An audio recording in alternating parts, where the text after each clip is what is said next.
What is up, y'all? So we're back, and I figured I'd do a quick video on this catch can install. Now, the reason I'm doing this is going to be for the Denali truck. The reason I'm doing this is because a lot of oil's been getting into the intake, and so my throttle body sensor, I think, actually got a lot of oil in it, and it caused my truck. I don't know if y'all saw on the community page that I have on YouTube, but it went into limp mode right after work, and I'm pretty sure it's because the oil is actually getting into the sensor from the throttle body and leaking into it, messing it up. And so I got this from China, and there is a Corsa Performance one for this exact catch can, but if I'm being completely honest, they look exactly the same. I'll try and throw it up here, but like, this is 50 bucks right here, all of this. And the one through Summit Racing, the Corsa Performance one, was like 150 bucks. And they look damn near identical. So I don't know if it's one of those things where it's like they slap a sticker on it and then let's charge 3 times the price kind of deal. So I figured I would test this out for y'all, especially if maybe y'all are running into the same issue as I am.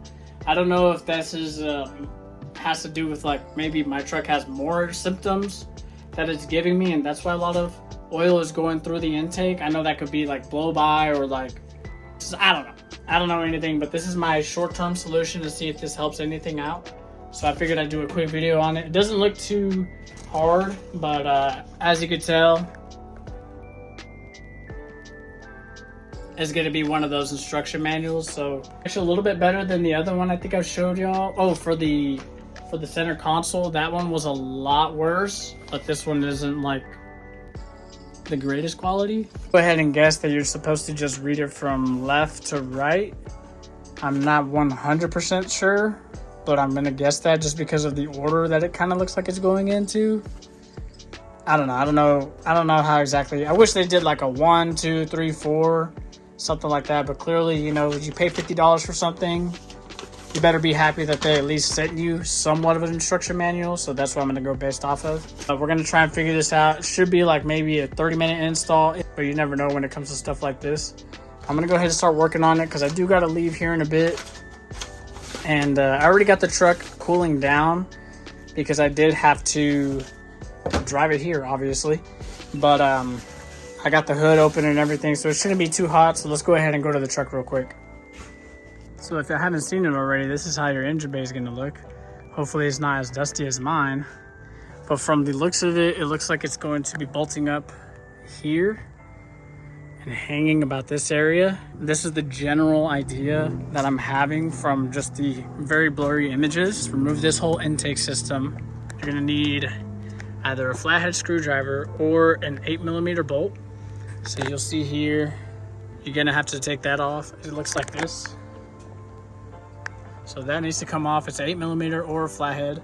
Then these 2 pieces here need to come off also. And to take these off, you're gonna push it in from the bottom, and then you're gonna pull it out. There you go. Push it in from the bottom, and then push it that way. You should be set. You can just twist it away from it. You don't have to worry about it anymore. And same thing on this side. So let me start taking this off, and then I'll update y'all as I go. Even based off of like this, yeah, that's no good. The one it's not this one because it's crappy instructions. I thought it was going to be this one. It's not, so make sure you don't do that. This is a 6.2, so it might be a little bit different for the 5.3, but for the 6.2 you are going to want to go ahead and same thing, same kind of tabs. You press it here, pulls off, and then it's also down here, this part here, so pulls off too. I already took it off. And basically one line is going to be coming from here to the catch can when it goes there, and then the other line is going to be replacing it at the bottom to that opening right there. Just got to unbolt that piece now and then get this all set up. Now, of course, it is a 13mm bolt. I'm doing all this so y'all can not worry about it.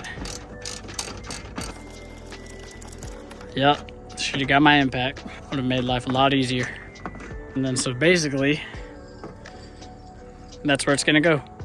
Now, I can't do it with one hand, but just to give you an idea how it's gonna be bolted on, that's how it's looking. Not like this, but like this. Something in the instruction manual is not going to tell you how to line it with the air hose line stuff. I guess it's like PTFE or something like that. Y'all know more than I do. But you're basically gonna have to line it up with this. That's so it can be airtight, I'm guessing. And after you do that, then you can screw it back onto the actual catch can and then plug everything up. So I'm gonna do that real quickly, twist it all into the catch can, and then show you how it looks. A good rule of thumb here would be go around at least 4 times. That's what I was taught, and I did look it up too just to make sure, but I do go around it 4 times at least. That way it makes a really good seal, especially when it comes to like oil leaking out and stuff. I don't want oil splashing everywhere if it does while it's bolted up. Now, they are the same length, so you don't have to worry about mixing them up. I double checked that just to make sure because I didn't want to mix them up. So now I'm gonna have to screw it on just using this side and not actually twisting the can, because this side's already done.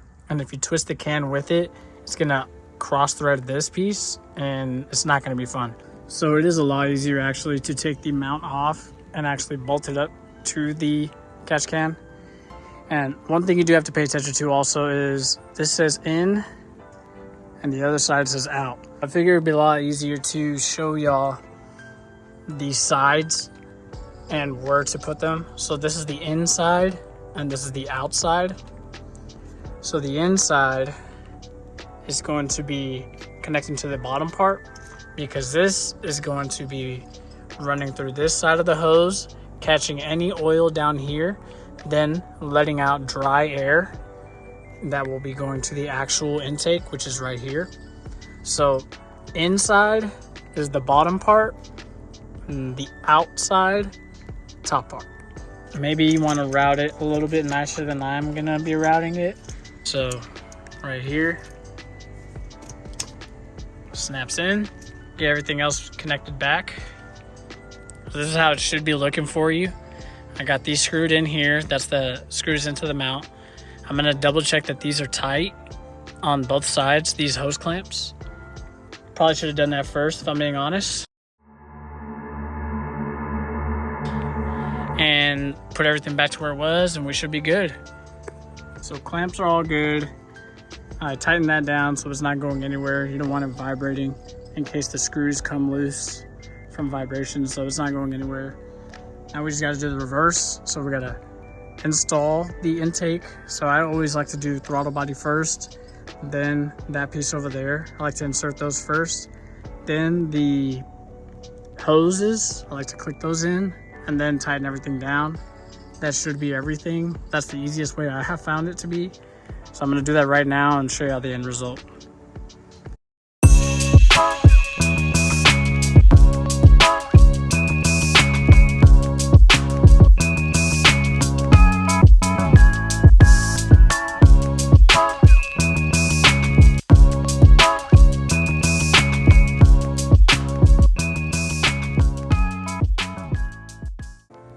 So this is how it should look once you're all done.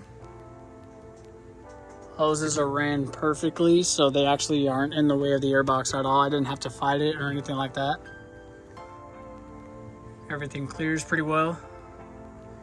Got everything screwed up, or I got everything screwed on, so now we're all good there. Got these clicked in.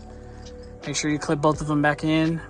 And hopefully this helps to mitigate the problem I'm having with that throttle body sensor, maybe getting oil on top of it and messing it up. I'm hoping this allows it to have better filtration in the oil system, because clearly the OEM one's not working out. So hopefully it dries out the air flowing into the intake.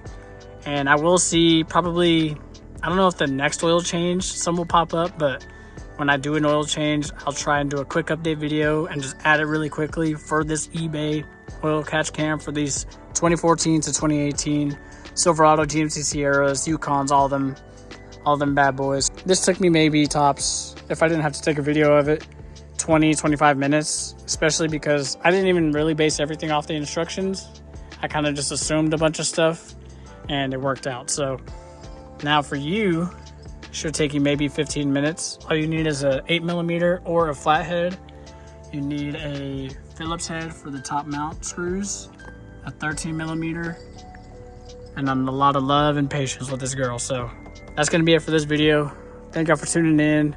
Be sure to subscribe. Just thought I'd knock this quick video out for y'all to show y'all and to help myself try and keep track of how long I've had this on here, because I kind of use these videos to keep track of when parts go on and how long they've lasted. So now I'm able to keep track of it right now. So thank y'all for watching.